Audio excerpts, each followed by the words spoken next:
नमस्कार मित्रों, मैं आपका रवि शर्मा। अभी कुछ दिन पहले मैंने एक टीवी डिबेट में कांग्रेस के राष्ट्रीय अध्यक्ष मल्लिकार्जुन खड़गे जी का इंटरव्यू सुना।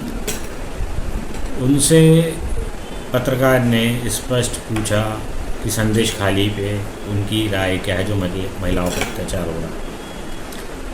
तो मल्लिकार्जुन खड़गे जी किसान आंदोलन पहुंच गए, किसानों के लिए वादे करने लगे। वो जब महिलाओं पे बात करने की बारी आई तो गोलमोल जवाब देने लगे। एक तरफ बंगाल के प्रदेश अध्यक्ष और लोकसभा नेता प्रतिपक्ष अधीर रंजन बाबू खुलेआम ये कह रहे हैं कि बंगाल में लोकतंत्र की हत्या हो गई है। साफ शब्द कह रहे हैं कि लोकतंत्र की हत्या हो गई है, लेकिन उसके बावजूद भी कांग्रेस का कोई वरिष्ठ नेता या विपक्ष का कोई वरिष्ठ नेता के मुंह से मैंने अभी तक आज दिनांक तक बंगाल के उस कृत्य के खिलाफ एक भी बयान या निंदा बयान कुछ सुना नहीं है मैंने। मणिपुर पे तो इनने संसद नहीं चलने दी, रोड जाम करें, कई आरोप लगाए सत्ता पे। लेकिन जब ममता बनर्जी की बात आई, ममता बनर्जी के बंगाल में संदेश खाली में उनके ही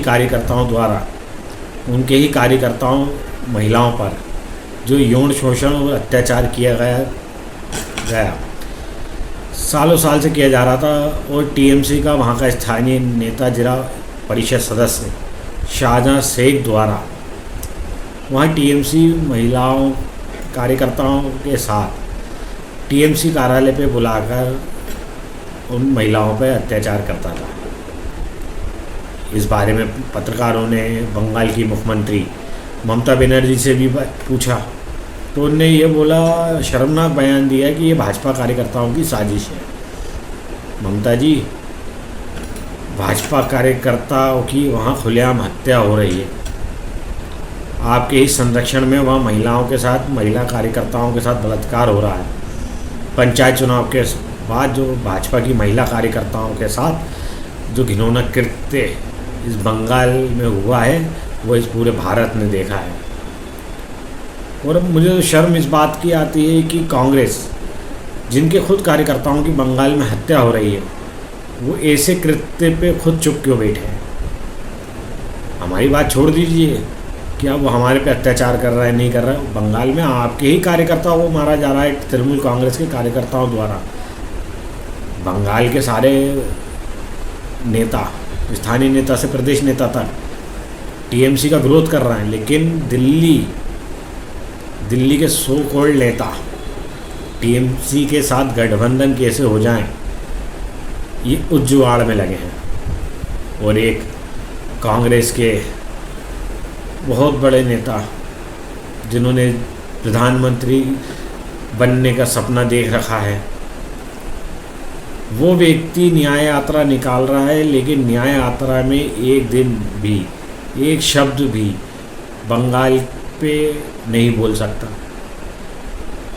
वो भाई बहन की जोड़ी जो मणिपुर तो पहुंच सकती है, लेकिन बंगाल के संदेश खाली में पहुंचने के लिए उनके पास समय नहीं है। क्या कारण है जो मणिपुर पे इतना हंगामा, वहाँ की महिलाओं के लिए इतना दुख, और ममता बनर्जी के राज्य में संदेश खाली में महिलाओं द्वारा आरोप लगाया गया है, जिन पे जो महिला पीड़ित हैं कि हमारे साथ तृणमूल कांग्रेस के जिला परिषद सदस्य शाहजहां शेख द्वारा अत्याचार किया गया है सालों साल तृणमूल कांग्रेस के कार्यालय में बुलाकर। लेकिन भाई बहन की जोड़ी चुप है, क्योंकि उनको तृणमूल कांग्रेस के चरण वंदन करके उनके चरणों में गिर के ममता दीदी के उन्हें गठबंधन करना है, क्योंकि उन्हें सत्ता में आना है, कि सत्ता में आके उनके जो भ्रष्टाचार करे हैं उनके परिवार ने इस देश में वो छुपा सके। जो भविष्य में वो जेल जाएंगे, वो जेल जाने से बचने के लिए छोटी छोटी पार्टियां जो कितने भी प्रदेशों में अत्याचार कर रही हैं उनके पैरों में जा के गिर रही है, कुछ दिन पहले आम आदमी पार्टी के पैरों में गिरी, जो इतने बड़े शराब घोटाले में आरोपी हैं। वो खुद उनके नेताओं ने आरोप लगाए, लेकिन उस पार्टी के पैरों में जाके गिर गए। दूसरी जगह बंगाल में जो महिलाओं पर जो अत्याचार हो रहा है, उस विषय में एक भी राष्ट्रीय नेता से लेके न्याय यात्रा निकालने वाला वो छोटा सा बच्चा, वो कुछ भी नहीं बोल पा रहा है। क्या महिलाओं के प्रति इतनी संवेदनशील है पार्टी? क्या कारण है जो आप बंगाल में बोल नहीं पा रहे हैं? ममता बनर्जी का इतना खौफ है आपको? जो ममता बनर्जी ने आपको अभी 20 दिन पहले लात मार दी, साफ शब्दों में कह दिया गठबंधन नहीं करेगी, वो पूरी सीटों पे लड़ेगी, फिर भी आप उनके चरण बंधन करे जा रहे हैं कि हमें सीटें दे दो, हमें सीटें दे दो। इसके बावजूद अधीर रंजन बाबू खुलेआम विरोध कर रहे हैं, लेकिन उनकी कोई नहीं सुन रहा है, क्योंकि उधर बॉस सिर्फ एक है, वो न्याय यात्रा निकालने में बिजी है। उसे सत्ता में आना है, सत्ता में आके प्रधानमंत्री बनना है। प्रधानमंत्री में बनने के बाद जो उसके परिवार ने देश में भ्रष्टाचार करा है, जो उसके परिवार ने देश में जातिवाद का जहर घोला है, जो उसके परिवार ने इस देश में परिवारवाद का बहुत बड़ा उदाहरण पेश किया है, ऐसा आदमी प्रधानमंत्री बनने के लिए ममता बनर्जी के पैरों में गिरने के लिए तैयार है। लेकिन उन पीड़ित महिलाओं के पक्ष में एक बयान देने तैयार नहीं है।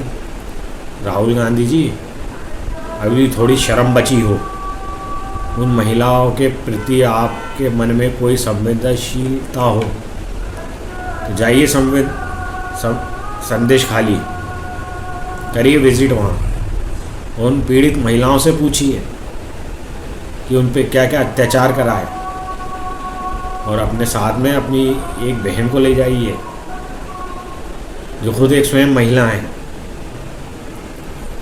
वो मणिपुर पे तो खूब बोलती हैं, लेकिन यहाँ के लिए एक शब्द नहीं है, क्योंकि ममता दीदी का खौफ तो है कि ममता जी बंगाल से लात मार के भगा रही है, लेकिन दिल्ली वाले बंगाल के कांग्रेस के नेताओं को बार बार मजबूर कर रहा, जाओ ममता दीदी के पैरों में पड़ जाओ, क्योंकि अपन को कुछ सीटें आ जाएंगी, शर्म करो कांग्रेसियों।